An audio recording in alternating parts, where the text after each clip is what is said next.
Value money जी से एक बहुत अच्छी सीख मिली थी मुझे, वो थी कि जो कॉग्स पे फोकस करता है, जैसे कॉस्ट ऑफ गुड सोल्ड कहते हैं, ठीक है, वो बिजनेस कर सकता है।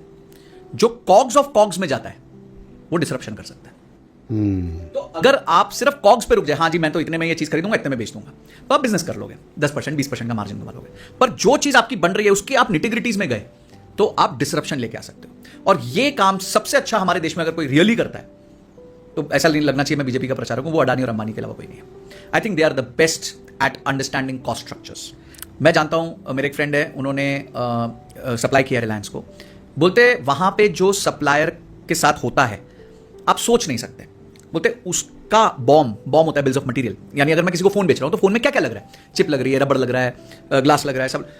वो लोग है ना पूरे फोन को खोलेंगे, एक एक आइटम लिखेंगे, उसका लोएस्ट सोर्सिंग प्राइस लिखेंगे कि यहां से इतने का मिलेगा, यहां से इतने का मिलेगा, यहां से इतने का मिलेगा। यानी आपका जो प्रोडक्ट है ये जी 10,000 रुपए का है, या फॉर एग्जाम्पल 100 रुपए का, इजी कैलकुलेशन के लिए। अब 100 रुपए की आपकी कॉस्ट है, आप मेरे साथ धंधा कर रहे हो, वेरी गुड, आपको 7% का मार्जिन मिलेगा, पर 50 लाख पीस बनाने हैं। तो रिलायंस क्या करता है या फिर अडानी क्या करता है, वो लोग इतना ज्यादा बॉम्ब के अंदर घुस जाते हैं, इतना ज्यादा बॉम्ब के अंदर घुस जाते हैं, उनकी जो जीत है वो उनकी सेल्स नहीं है, उनकी परचेज है। क्योंकि परचेज आपने उस प्राइस पे कर दिया तो सेल तो आप उस रेट पे कर दोगे जो कोई और कर ही नहीं सकता, और आप मार्केट को डिस्टर्ब कर दोगे। इसलिए कॉग्स जानोगे तो बिजनेस करोगे, कॉग्स ऑफ कॉग्स जानोगे तो डिस्ट्रप्शन कर दोगे। तो ये भी एक लर्निंग है बिजनेसेस के लिए, बहुत इंपॉर्टेंट लर्निंग है। संजय एक चीज़ बताओ, क्योंकि आपको पर्सनल फाइनेंस भी समझ में आता है, बिजनेस भी समझ में आता है, अब बहुत सारे लोगों के जीवन में ये दोनों समस्याएं एक साथ आती हैं जब वो आदमी अपनी जॉब से बोर हो जाता है। क्योंकि वो ये सोचता है कि यार मेरे को बिजनेस तो करना है, पर क्या मेरे पास एडिक्वेट कैपिटल है, मैं अपने खर्चे निकाल पाऊंगा या नहीं निकाल पाऊंगा। अगर 2-3 टेस्ट देने हैं कि भैया ये पैरामीटर जब पूरे हों तब कूदना, वरना मत कूदना, नौकरी करते रहो चुपचाप, तो वो कौन से सेफगार्ड या पैरामीटर है? देखिए, सबसे पहली चीज है, जापानीज कॉन्सेप्ट है इकिगाई का। पहले आप अपना इकिगाई निकालो, क्योंकि if the why is clear the what will follow.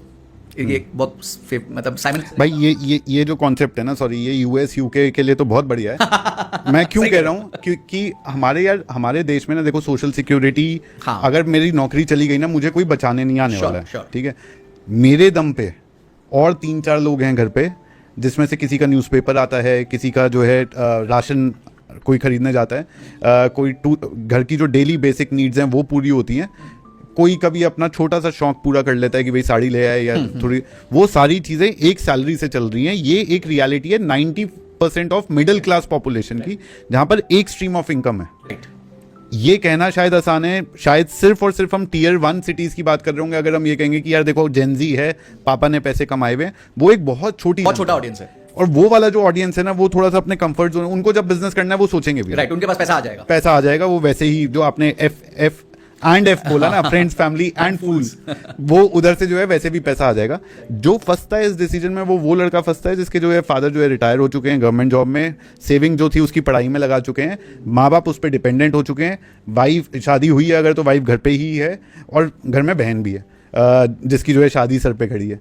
ऐसे थोड़ा सा नहीं, ये एग्जैक्ट नाम है मेरे पास, एक मैं लूंगा नहीं, बट एग्जैक्ट नाम है मेरे पास इस आदमी का, हाँ, जो आपने मेरे को पर्सोना दिया है, उसका एक एग्जैक्ट नाम मेरे पास है। उसने अपने लिए नया घर भी बनवाया है, तो जब वो घर बनाया तो ऑब्वियसली उस पर और एक कर्जा चढ़ गया है। उसकी बहन की शादी भी उसको करनी है, उसकी खुद की शादी भी उसको करनी है, उसके ब्रदर जो है वो डिसेबल्ड है, मदर फादर तो बहुत टाइम से ही काम नहीं कर रहे हैं। तो I know this personality, I clearly know this. हाँ, तो अब इस आदमी को अगर मैं इकिगाई बताऊंगा ना, हाँ, तो वो तो मारेगा पकड़ के। तो एग्जैक्टली भाई पैसे जो है ना वो चाहिए सर्वाइवल के लिए। तो पर बिजनेस में मुझे लगता है कि शायद अगर मैं नौकरी करता रहूंगा तो मेरी मुसीबतें जिंदगी भर चलती रहेंगी, लेकिन अगर मैं बिजनेस में शिफ्ट हो गया ना तो हो सकता है मैं 2 साल में जो है सारा खेल बदल दूं, जो पहले आपने एग्जांपल दिया। तो ऐसे व्यक्ति को क्या, इस व्यक्ति को, हाँ, देखिए पहले बताओ इसका नाम क्या है। अच्छा नहीं लगेगा, बहुत मेरा बहुत क्लोज ये है, वो मुझे अपना टीचर मानता है और मैं बहुत अच्छा, and wherever help is required to whatever extent मैं कर सकता हूं, मैं डेफिनेटली उनकी करता हूं। ये कभी 28-29 साल के आसपास का लड़का है जो सेम सिचुएशन में, और वो मेरे से मिलता रहता है, बात करता रहता है, गवर्नमेंट जॉब में इस टाइम। तो देखिए, मैं ऐसे लोगों के लिए जिनकी इतनी एक्सट्रीम डिफिकल्ट सिचुएशन है, मैं ये सजेस्ट करूंगा कि इमीडिएटली आप बिजनेस में मत कूदो। ये मेरा पहला सजेशन होगा, क्योंकि आप इमीडिएटली बिजनेस में कूदोगे तो आपके पास 1 महीना भी नहीं है निकालने को, रनवे ही नहीं है ना। जब रनवे नहीं है, प्लेन कैसे उड़ेगा? करेक्ट। मैं क्या करूं उसमें, प्लेन चाहे सबसे हल्का प्लेन हो, मतलब इधर नैनो प्लेन हो, पर उसको भी तो 500 मीटर का रनवे चाहिए होगा। सबसे छोटे प्लेन सेस्ना को भी 500 मीटर का रनवे चाहिए या 1000 मीटर का रनवे चाहिए, तो 1000 मीटर तो लाऊं पहले। तो ऐसे व्यक्ति को सबसे पहले अपने फ्रिल्स कट करके, जो आज फ्रिल्स मतलब जो कहीं भी वो एक्स्ट्रा खर्चा कर रहा है, बाय चांस कर रहा है, तो उसको कट करके पहले तो सेविंग्स या इन्वेस्टमेंट में डालना चाहिए। ठीक है, वो टूल्स क्या हो सकते हैं वो हम बाद में चर्चा कर सकते हैं। हो सकता है एफडी हो सकता है म्यूचुअल फंड्स हो, गोल बेस्ड इन्वेस्टमेंट, उस पर भी हम आएंगे कि भाई कौन से टूल्स हो सकते हैं जो वो एक कैपिटल इकट्ठा कर पाए। दूसरी चीज है कि ऐसे सो विच मीन्स, अगर मैं पहले पॉइंट को समराइज करना है कि भाई वो आदमी बिजनेस नहीं कर सकता है, ये रियलिटी नहीं है, बट उसको अपना प्लान को 5 साल या 7 साल या 8 साल से डेफर करके पहली तैयारी ये करनी है कि अपना एक कैपिटल इकट्ठा करना। बिल्कुल ठीक है। देखिए आपकी गाड़ी कितनी भी अच्छी है, आप टोल पे पहुंचे तो पैसे दिए बिना रोल्स रॉयस भी बाहर नहीं जा सकती, ठीक है, और नैनो भी जा सकती है। तो पहला खेल रनवे का है कि मैं रनवे बना लूं सबसे पहले। तो रनवे क्रिएट करने में आपका 1 साल लगता है, 2 साल लगता है, 3 साल लगता है, वो हमारे को वो देखना पड़ेगा कि आप कितना इन्वेस्टमेंट कर सकते हो। 5,000 कर सकते हो, 500 कर सकते हो, 2,000 कर सकते हो, मुझे नहीं पता। तो वो उसके हिसाब से रनवे बनेगा। तो रनवे बनाना सबसे इंपॉर्टेंट है फ्लाइट उड़ाने से पहले। सेकेंड चीज ये है कि कोशिश करके आप अकेले बिजनेस मत करो, ठीक है। हर व्यक्ति के नेटवर्क में कोई एक ऐसा आदमी होता है जो थोड़ा सा वेल टू डू हो, उसमें भी एस्पिरेशन हो, उसको भी कुछ करना हो लाइफ में, और वो उस कैपिटल की पूर्ति को, मतलब कैपिटल की जरूरत की पूर्ति कर सके, ठीक है। क्योंकि इस आदमी के पास कैपिटल नहीं है पर मेहनत तो है ना, हाँ। मेहनत करने की क्षमता तो है। तो ये एटलीस्ट इतना देख ले कि भाई मैं अभी दो तरफा मार नहीं झेल सकता, कि मैं घर वालों को जीरो उस पर भी ले आऊं कि भाई मैं कुछ नहीं दे सकता, और मैं कुछ कमा रहा भी नहीं हूं और मेरे जेब से भी लग रहा है, मतलब डबल वैमी नहीं ले सकता। तो इन दोनों वैमी में से एक वैमी तो बचा ले भाई, किसी के साथ पार्टनर बन जा, किसी से उधार ले ले, या किसी के साथ ही जुड़ जा काम कर। हाँ। अच्छा मैं आपको एक मजेदार बात बताता हूं, इंडिया में ना एक बहुत बड़ा एपिडेमिक है। मुझे जो कंसल्टेशंस आती हैं, कोई मेरे को डायरेक्टली मैसेज करते हैं लिंक्डइन पे, इंस्टाग्राम पे, यूट्यूब पे, आपको पता है अगर मैं उसको बांटूं तो उसमें से 30 to 40% कंसल्टेशंस किस बात की आती हैं कि सर पैसे पड़े हैं, धंधा नहीं है, बताओ क्या करें। वाह। पैसे पड़े हैं, धंधा नहीं है, बताओ क्या करें। जमीन बेच दी पंजाब में, 5 करोड़ रुपए पड़े हैं, बेटा मवाली ना बन जाए, 18 साल 19 साल का हो गया, पढ़ाई में मन नहीं लगता, क्या करूं इसको, कौन सी दुकान खोल के दूं, कहां ये 1 लाख रुपए महीना कमा सकता। 5 करोड़ वाला ये सोच रहा है कि यार बेटा 1 लाख ही कमा ले तू। तो इंडिया में एक बहुत बड़ा एपिडेमिक है, इसलिए लोग फ्रेंचाइजीज के पीछे भागते हैं। इसलिए फ्रेंचाइजीज इतनी फेमस हो जाती है इंडिया में, चल पड़ती हैं। क्यों? क्योंकि उनको दिखता है यार 10-15 लाख रुपए लगाओ, ठिया बन जाएगा, लड़का जाके बैठ जाएगा ऑफिस में, एक तो काबू में भी रहेगा, शादी वादी के लिए भी इजी हो जाएगा, और अपने भी पैसे जो पड़े हैं घर पे वो खराब नहीं होंगे, कुछ लग जाएंगे, चाहे वो बाद में बिजनेस चले ना चले, that is immaterial. For the moment उनको टाइम पास करना, और ये बहुत बड़ा एपिडेमिक इंडिया में। तो आपका अगर आप उस कैटेगरी में हो जहां आपके पास पैसे नहीं, तो ऐसा एक एपिडेमिक का मारा हुआ बंदा ढूंढ लो ना जिसके पास पैसे पड़े, ठीक है। तो ये दो चीजें आप फर्स्ट, तो यानी आप कह रहे हो कि ये पूल अवेलेबल है, सुपर अवेलेबल है, सुपर अवेलेबल नहीं है, सुपर अवेलेबल है। बहुत लोग हैं जिनके पास पैसा है पर धंधे का कोई अता पता नहीं है, क्योंकि जमीनें बेचते हैं, जमीनों ने बहुत पैसा दिया ना इंडिया में। अभी आपके इधर ही गुड़गांव में पता नहीं कितने अरबपति बने, कितनी स्कॉर्पियो आ गई, कितनी जैगुआर्स आ गई, कितनी रोवर्स आ गई, ठीक है। नहीं मैनेज कर पाए तो बहुत लोग बर्बाद हो गए, जिन्होंने मैनेज किया तो उन्होंने अच्छा कर लिया। करेक्ट। तो people have at least understood this much कि कुछ तो करना पड़ेगा पैसे के साथ यार, सिर्फ इसको रद्दी नहीं कर सकते। हाँ। तो ये पूल को आप टैप इन करो, इस पूल से मिलो, इस पूल का इवैल्यूएशन करो। तीसरी चीज है, इस दौरान अपनी बिजनेस की नॉलेज को इंप्रूव करो। एमबीए नहीं कह रहा मैं, बिजनेस की नॉलेज करो। MBA is made for employment, ठीक है। It's a employment degree, it's not a business degree. Business degree could भी जैसे हमारा पॉडकास्ट देखना, अगर हमारा 2 घंटे का पॉडकास्ट है, 2 घंटे की क्लास है, ठीक है, इसमें बहुत कुछ वो सीखेगा। एटलीस्ट इसके बाद वो जाके इंडिया मार्ट का बटन दबाएगा, वो देखेगा इंडिया मार्ट में सप्लायर कैसे रजिस्टर करूं अपने आप को। क्यों? एक वो कहानी सुन के कि भाई 50,000 रुपए महीना एक लड़की ने कमा लिया 2-3 महीने के अंदर, वो हो सकता है उसमें मोटिवेशन आएगी, जाके बटन क्लिक करे कि चल यार इंडिया मार्ट जाके तो देखो वेबसाइट क्या है। तो ये तीसरी चीज है कि अपने आप को एडुकेट करो बिजनेस में, ठीक है। आप अगर एक बिजनेस करना चाहते हो, बेसिक फाइनेंस समझ लो, बेसिक। मैं नहीं कह रहा कि सुपर IRR, NPV, ये सब चीजें, डेरिवेटिव्स, ऑप्शंस, ये सब सीखो। मैं सिंपल कह रहा हूँ प्रॉफिट कैसे कैलकुलेट करते हैं, बैलेंस शीट क्या होती है, कैश फ्लो क्या होता है, ठीक है। धंधे में रेवेन्यू आ गया, कैश फ्लो नहीं आया, कैश फ्लो आ गया, रेवेन्यू नहीं आया, तो ये छोटी छोटी चीजें सीख लो। तो थर्ड, अपनी एजुकेशन पे फोकस करो। Education not conventional but education real, practical, purposeful, ठीक है। तो ये हमारे को एजुकेशन करना है। और फिफ्थ, जो भी बिजनेस करना स्टार्ट करना है, पैरेलली बिल्ड करो। शाम के 6 बजे के बाद करो, सैटरडे संडे को करो, जॉब से छुट्टी लेके करो, कुछ भी करो, पर पैरेलली बिल्ड करना चालू करो। और अगर उसमें कुछ ऐसा क्रैक कर लिया जो आपने एग्जांपल दिया वो सैनिटरी वाले बिजनेस का, तो फिर तो आप जो है, आप खुद का कैपिटल भी इकट्ठा हो गया, सिक्योरिटी आ गई, बिजनेस का जिसको हम कहते हैं ना POC, प्रूफ ऑफ कॉन्सेप्ट भी हो गया, प्रूफ ऑफ कॉन्सेप्ट हो गया, आपकी कन्विक्शन भी बढ़ जाएगी, घर का सपोर्ट भी आ जाएगा। इसमें आपका 2-3 पैरामीटर्स आप देख लो कि कब छोड़ूं। अब क्वेश्चन होगा जॉब कब छोड़ूं। हाँ। पहला है कि आप सस्टेनेबली, प्रॉफिटेबली, ग्रोइंग बिजनेस कर पा रहे हो कि नहीं। 3 ही महीने हुए हैं, पर पहले महीने मैंने 50,000 का रेवेन्यू किया, दूसरे महीने मैंने 70,000 का किया, तीसरे महीने मैंने 1.5 लाख का कर लिया। तो मैं ग्रो हो रहा हूं, सस्टेनेबली हो रहा हूं और प्रॉफिटेबली हो रहा हूं। तब आप डिसीजन ले सकते हो कि भाई अब अपने को जैकपॉट लग गया इस तरफ, अपने पास थोड़े पैसे भी हैं, दोस्त यार के जो उसने डाले थे वो भी आ गए, अपनी एक बेसिक जीविका भी ठीक ठाक हो गई, अपन पैसा घर पे दे सकते हैं, एटलीस्ट जिंदा रहेंगे, कोई खराबी नहीं होगी। And now I get out and I start working on this 24 hours and I make this 1,50,000, 15 lakhs within next 3 months. फिर वो रेजिग्नेशन की वायरल रील बना दो, फिर वो रील बनाओ और अपना धंधा एस्टैब्लिश करो। हाँ। और देखिए आज के बिजनेसेस में personal branding has become one of the most important elements. मैं पीछे डॉली चाय वाला से मिला, and I think he is one of the most inspirational persons I have met in my life. लोगों को आज दिख रहा है वो बिल गेट्स आया और आज वो करोड़ों रुपए कमा रहा है सोशल मीडिया से और हर जगह ब्रांड एंडोर्समेंट्स कर रहा है। Today everybody seeing that. वो डॉली की टपरी ना वहां पे 14 साल से, 14 साल लग गए उसको वो ओवरनाइट सक्सेस बनने में। और मैं आपको बता रहा हूं 14 साल छोड़ो, 14 महीने किसी को बिना रिजल्ट के काम करना पड़ जाए ना, वो छोड़ देगा, हालत खराब हो जाती है। और वो रोज सुबह आके उतनी एक्साइटमेंट से चाय बना रहा है, एक्शंस कर रहा है, लोगों के साथ एंगेज कर रहा है, ये सोचे बिना कि वो सुबह किस दिन आएगी जिस दिन मैं अमीर बनूंगा।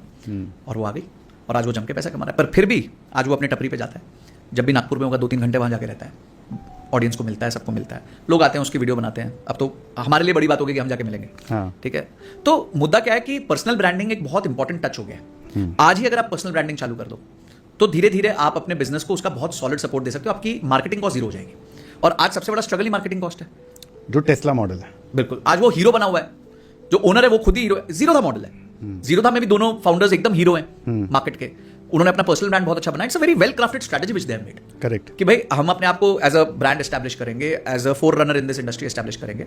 टेकवेक तो उन्होंने बहुत अच्छा बनाया है, ये कोई डाउट ही नहीं है, प्रोडक्ट्स में बहुत आगे रहे हैं, पर अपने आप जो उन्होंने अपने आप से किया है वो बहुत अलग लेवल का किया है। तो ये बिजनेस को सीखना चाहिए। टेस्ला का जैसे एक बहुत इंटरेस्टिंग, मैं ये नहीं कहूंगा कि वन वे और द अदर वो डायरेक्टेड थी, बट एक सीक्वेंस ऑफ इवेंट्स मैंने देखा। साइबर ट्रक जब उन्होंने लॉन्च करा और बोला कि बुलेट प्रूफ, आप कभी वो रील दोबारा चला करके देखना, बहुत धीरे से वो बॉल मारता है और शीशा टूट जाता है। अगला शीशा वो और धीरे से मारने की कोशिश करता है सेलिब्रिटी, तब भी शीशा टूट जाता है। जो पब्लिसिटी साइबर ट्रक, और उस समय साइबर ट्रक एक भी यूनिट रेडी नहीं था, 2 साल थे for Cybertruck to actually hit market. Right, अगर वो शीशा नहीं टूटता तो वो जितना वो वीडियो या वो रील या साइबर ट्रक की जितनी बात हुई उससे शायद 10x से भी ज्यादा बात हुई, क्योंकि वो शीशा टूट गया। और फिर 2 साल बाद आपको सेम दोबारा बनाना था कि देखो हमारा प्रोडक्ट जो है इंप्रूव हो गया, now it is meeting the standard. And वो दूसरा वाला भी सबने देखा, जिसने पहले देखा उन सब लोगों ने, ये मतलब एक फर्क है पब्लिसिटी में और मार्केटिंग में। और पब्लिसिटी फ्री है जो पर्सनल ब्रांडिंग से आती है, जो इस तरह के इवेंट्स से आती है। सी आज कोई भी बिजनेस के लिए स्ट्रगल है मार्केटिंग। ठीक है, इतना बड़ा नॉइज है। ठीक है, चैनल्स की कमी नहीं है, किसी चीज की कमी नहीं, ना चैनल्स की टीवी पे कमी है, ना चैनल्स की फोन पे कमी है। हर एंट्री बैरियर जीरो है एक यूट्यूब चैनल और इंस्टाग्राम चैनल खोलने का। तो आप कैसे स्टैंड आउट करोगे? आप ऐसे ही स्टैंड आउट कर सकते हो ना कि कंसिस्टेंटली आप पोस्ट करो, एक्साइटमेंट के साथ पोस्ट करो, एनर्जी के साथ पोस्ट करो। और ये गेम सारा कंसिस्टेंसी का है। अगर आपने ये 1000 दिन कर लिया तो there is a very strong chance that you will be far ahead of others, far ahead of others. आपने, सॉरी मैंने आपकी बात काटी थी, इकेगाई की बात आपने करी थी। वो वापस से घूम करके अगर मैं उस पर आता हूँ तो एंड संजय, सॉरी क्यों मैंने आपकी बात काटी थी, मेरे को ऐसा लगता है personally, in a country like us, and I could be wrong, हो सकता है बहुत लोगों को ये मेरे बोलने से दिक्कत भी हो, इन अ कंट्री लाइक अस हमको ना अपने करियर को 2 हिस्सों में बांट कर देखना चाहिए। एक, पहले आप उस मुकाम पे पहुंच जाओ जहां आपने नेसेसिटीज, जो हाथ लगे, जैसे हाथ लगे, जिस तरह से भी अपनी इनकम बढ़ा सकते हो, बढ़ा करके एक उस प्लेटफॉर्म पे पहुंच जाओ जहां पर आपके नेसेसिटीज सिक्योर हो गए। Sure. And then you pivot to your ikigai, और या जो आपकी इनर कॉलिंग, इकागाई को मे बी आप बेहतर समझा पाओगे कि एक इनर कॉलिंग की जो आपको वहां से या तो बिल्कुल जूम कर जाओगे आप, या आप अपनी लाइफ एंजॉय कर पाओगे, अपने पैशन को भी एंजॉय कर पाओगे। राइट। सी आपका जो पॉइंट है, जब आपने पर्सोना चेंज किया तो मैंने अपना आंसर चेंज किया। करेक्ट। तो मैं फिर भी ये कहूंगा कि ikigai will only accelerate the potential of your earning और the probability of your earning. अगर हम, इकिगाई का मतलब क्या है, इसको बड़े सिंपल सरल भाषा में समझते हैं कि कोई ऐसी चीज जो आपको पसंद भी है, आती भी है, मार्केट को उसकी जरूरत भी है और मार्केट उसका पैसा भी देगी। आपको आती भी है। अब मुझे समझो पियानो बजाना आता है, ठीक है, बहुत आता भी है और बहुत अच्छे से आता है, मुझे पसंद भी है। तो मुझे पता है कि मार्केट में अगर मैं इसको लेके गया तो लोग मार्केट में इसका पैसा देंगे मेरे को। एज अ पियानो टीचर मैं पैसा कमा सकता हूं, पर क्या मैं उतना कमा सकता हूं कि मैं सस्टेन कर लूंगा? तो वो एक क्वेश्चन बन जाता है। पर मुझे पता है कि पैसा जरूर बन सकता है। कोई ऐसी चीजें होंगी कि मैं को हो सकता है वो पैसा ही ना कमा के दे, पर अब है ना वो सिचुएशन कम हो गई है। मैं एक इंटरव्यू में और बोला था कि, सॉरी पीटर, मैंने एक पॉडकास्ट में और बोला था कि अब तो लोग उस बात के भी पैसे लेने लग गए हैं सिखाने के लिए कि लड़की कैसे पटाते हैं। हाँ, तो अगर मेरे को उससे पता चला कि ऐसा भी कोर्स होता है। बिल्कुल है। तो लोगों ने बोला कि भाई ये सब gentleman grooming, improve your communication नहीं बिक रहा, तो इसको हम रिवर्ट कर देते हैं। हम इसको रिवर्ट ये करते हैं कि भाई लड़की कैसे पटाए, सिखाएंगे भाई हाँ। कि आपकी पर्सनालिटी कैसे इंप्रूव करनी है, बात कैसे करनी है, अप्रोच कैसे करना है। रीपैकेज हो गया, बस पैकेज हो गया कि आपके गोल को अचीव करा देगा ना। अंत में तो लड़के को क्यों जेंटलमैन बनना है, फॉर एग्जांपल, मतलब एस्पिरेशन तो होती है कि भाई एक लड़की के साथ मैं बात कर सकूं और मैं उसको डेट कर सकूं। तो if this is what you know is कि भाई आज इस चीज के भी मोनेटाइजेशन है, तो आज किसी भी चीज की मोनेटाइजेशन है। हाँ, पर जो पर्सोना था, उस पर्सोना के लिए ये भी जरूरी है कि आप अपने घर को ध्यान रखें। आपके ऊपर जवाबदारी है, जिम्मेदारी है। इस जन्म में शायद आपके ऊपर भगवान ने लोड ज्यादा डाला है, तो उस लोड को पहले पूरा कर लो।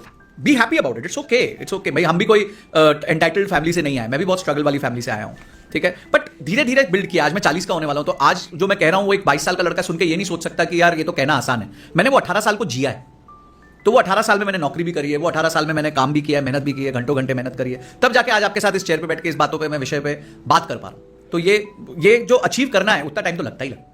मैं संजय, एक मेरे को अपनी लाइफ की कहानी याद आ गई। मेरा एक दोस्त होता था जो क्लास में मेरे से बहुत इंटेलिजेंट होता था, बहुत आगे होता था। हमारी जर्नी कुछ ऐसी रही कि हम साथ साथ ही रहे, केजी से वो मेरे साथ था। एंड अभी कुछ जब हमने काम, वो भी सीए कर रहा था, मैं भी सीए कर रहा था, जब हमने काम स्टार्ट करना का, उसने कहा कि यार देखो ये जो तुम्हारा जो फील्ड है ना, ये थोड़ा कम इंटेलेक्चुअल है, मेरे को इससे निकल करके लेट से रिस्क के फील्ड में जाना है, फिर वहाँ से निकल करके मेरे को फाइनेंस के, टेक्नोलॉजी के क्षेत्र में जाना है, फिर वहाँ से निकल के मेरे को इंडस्ट्री में काम करना है, कंसल्टेंसी। और मेरे को ये लगा, मुझे जहाँ मौका मिला है ना, जो आपने मेरे से सवाल भी पूछा था कि मेरे को जहाँ मौका मिला है, मैं यहीं से फटाफट से सीढ़ी चढ़ दूँ। क्योंकि सीईओ कहीं पर, अगर कोई जो फ्रेशर होता है उसके लिए एक सीईओ बहुत बड़ी बात है, बहुत बड़ी बात होती है। या कोई भी लीडरशिप रोल आप पहुंच गए, वो बहुत बड़ी बात होती है। प्रोडक्शन से भी सीईओ आ सकता है, प्रोक्योरमेंट से भी सीईओ आ सकता है, सेल्स की टीम से भी सीईओ आ सकता है, टेक्नोलॉजी सीटीओ की लैडर चढ़ के भी सीईओ आ सकता है। बट सीईओ का काम वही होता है, उसको पूरी कंपनी चलानी है, पूरा विजन देखना है। तो कौन से रास्ते से आगे बढ़ जाऊं से फर्क नहीं पड़ता, वो रास्ता क्या मेरे को फटाफट आगे बढ़ा देगा और क्या मैं उतनी मेहनत कर सकता हूं जो उस रास्ते में चाहिए। ये दो चीज़ें पकड़ के मुझे ऐसा लगता है जो यंगर जनरेशन है, थोड़ा सा ये focus, how am I feeling is a question that we have started asking too often. हम बहुत ज़्यादा इस चीज़ के ऊपर तवज्जो देने लग गए कि यार मुझे अच्छा लग रहा है या नहीं। अरे भैया, तुम अच्छा लगाने नहीं, you are there to earn money. This is not college, this is office. Real life में आपको अच्छा तभी लगेगा जब जा रहे हो तो उतने ही घंटे जो आप दे रहे हो, जो आपने भी अपने कंटेंट में बहुत बार बोला है कि घंटे अगर आप दे रहे हो ना, तो पर घंटा मेरे को जो है, क्या can I get, because that's my COGS. मेरे पास तो